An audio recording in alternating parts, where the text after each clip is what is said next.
Hello students, next question है exercise 11.20। इसमें कह रहा है ए ब्रास बॉयलर हैज एक base area of 0.15 metre square and thickness दे रखा 1 centimetre. It boils water at the rate of 6 kg per minute when placed on a gas stove. Estimate the temperature of the part of the flame in contact with the boiler. Thermal conductivity of the brass दे रखी है और heat of vaporization of water दे रखा है। Clear? तो देखो, सबसे पहले तो जैसे मान लो कोई ब्रास का क्या बता रखा है, बॉयलर बता रखा है, ठीक है। जैसे मान लो ये कोई ब्रास का बॉयलर है ना, मैं उसका पार्ट बना रहा हूं बॉयलर का, ठीक है। ये कोई ब्रास का बॉयलर है जिसकी थिकनेस दे रखी है 1 सेंटीमीटर। कितनी दे रखी है? 1 सेंटीमीटर। पहले तो इसको मीटर में बदल लो, सब चीजों को देखो। 1 × 10⁻²⁻² मीटर।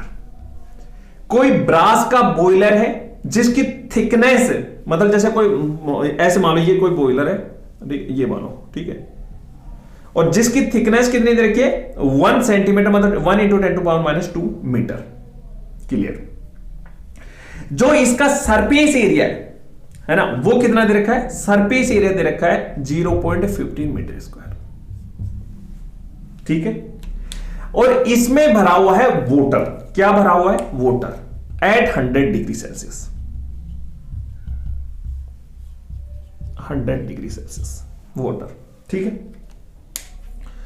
कोई ब्रास का बॉयलर है जिसकी थिकनेस 1 × 10⁻² मीटर है, जिसका सरफेस एरिया कितना जाएगा? 0.15 मीटर स्क्वायर। क्लियर? ठीक है। और इसमें वाटर भरा हुआ है 100 डिग्री सेल्सियस पे, और अब ये बॉयल हो रहा है। जैसे मान लो, और नीचे क्या लगा हुआ है? स्टोव लगा हुआ है, नीचे स्टोव लगा, वो गैस स्टोव लगा, ये देखो गैस स्टोव, और ये फ्लेम, जैसे ये फ्लेम है, यहां पे गैस स्टोव लग रहा है और ये फ्लेम है, ठीक है। इसको फ्लेम बनाता हूं, ये फ्लेम, ठीक है, फ्लेम। क्लियर? ठीक है, वेरी गुड। अब आपको यह एज्यूम करना पड़ेगा कि जो फ्लेम का टेंपरेचर है, आपको यह एज्यूम करना पड़ेगा कि जो फ्लेम का टेंपरेचर है वही इसके, जो ये ब्रास का बॉयलर है ना, जो ये वाला जो बाहरी साइड है उसका टेंपरेचर TF है, मतलब सेम टेंपरेचर है। फ्लेम का टेंपरेचर जो इसके कांटेक्ट में है, तो मतलब यहां का टेंपरेचर कितना हो गया? TF हो गया। Are you getting my point? Very good. यहां पे वाटर बॉईल हो रहा है, तो इसका टेंपरेचर आपको क्या मानना पड़ेगा? 100 डिग्री सेल्सियस। वाटर का टेंपरेचर 100 डिग्री सेल्सियस है, तो ये वाली जो पार्ट है, ये जो ये है, ठीक है, तो यहां का टेंपरेचर कितना होगा? 100 डिग्री सेल्सियस। क्लियर हो? ठीक है, यहां तक बात समझ में आ गई। अब ये कह रहा है, पहले तो ये बताओ मेरे को, ध्यान से सुनना। 1 kg water at 100 degree Celsius पे, 1 kg water at 100 degree Celsius पे को वेपोराइज करने के लिए 1 kg water at 100 degree Celsius को वेपोराइज करने के लिए कितनी हीट रिक्वायर्ड होती है? 2256.10⁻³ जूल पर kg। Are you getting my point? इतनी हीट रिक्वायर्ड होती है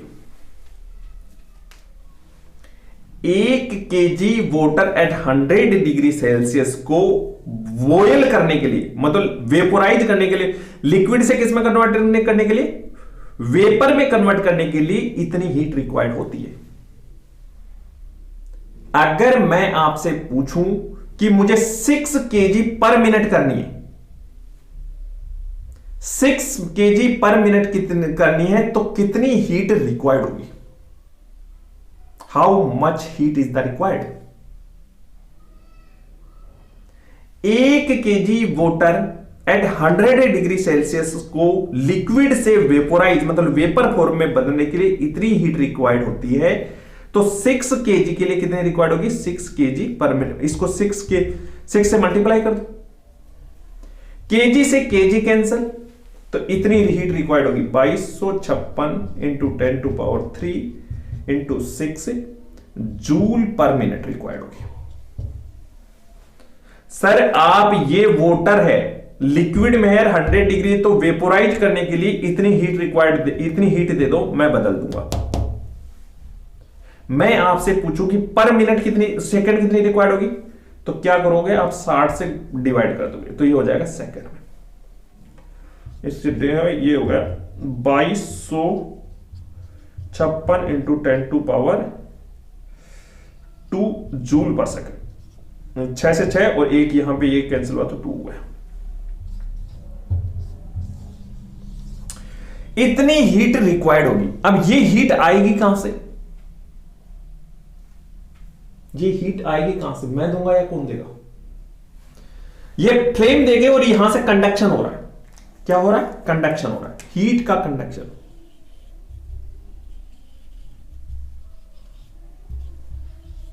और कितना हो रहा है? That is the 2256 into 10⁻² joule पर सेकेंड कंडक्शन हो रहा है। कंडक्शन का आपको फॉर्मूला पता है, क्यू इक्वल टू होता है -KA∆T/∆x। ए क्या है? Area of cross section. जैसे ये बॉयलर का बेस है ना, तो that is the area of cross section. यहां का टेम्परेचर ये बता ही रखा TF, और ये बता नहीं रखा, ये तो निकालना अपने को। और ये 100 डिग्री सेल्सियस है बाहर वाला, है ना, और थिकनेस आपको पता ही है। तो क्या उसमें पुट करके वैल्यू निकाल सकते हो इस TF की? किधर करूं? इधर ही कर देता हूं। ये आ गई 2256 into 10⁻² equal to -K। Thermal conductivity कितनी देर के? 109। 109 into area of cross section 0.15 into ∆T। ∆T इधर से हीट फ्लो हो रही है, तो ये 100 - TF, 100 - TF बटे ∆x, दैट इज 10⁻², है ना। तो ये इधर चला जाएगा, इसको इधर कर दो। 2256 इंटू 10⁻² इंटू 10⁻² इक्वल टू, इसको इधर भेज रहा हूं मैं, देखो 109 इंटू माइनस को हटा दिया मैंने, 0.15 इंटू TF -100। TF -100 तो ये माइनस हट जाएगा, वेरी गुड। ये इससे कैंसिल, तो 2256 इक्वल टू 109 इंटू 0.15 TF -100। तो TF -100 इक्वल टू एक काम करो, 2256 डिवाइड बाई 109.0.15। तो TF इक्वल टू 22, इसको हाँ इसको देखो, इसको सोल्व करोगे तो ये आपके पास में आ जाएगा 138 अप्रोक्सीमेटली, है ना। एक मिनट रुको, -100 इक्वल टू 138, तो TF इक्वल टू आ जाएगा 238 डिग्री सेल्सियस। क्लियर हुआ?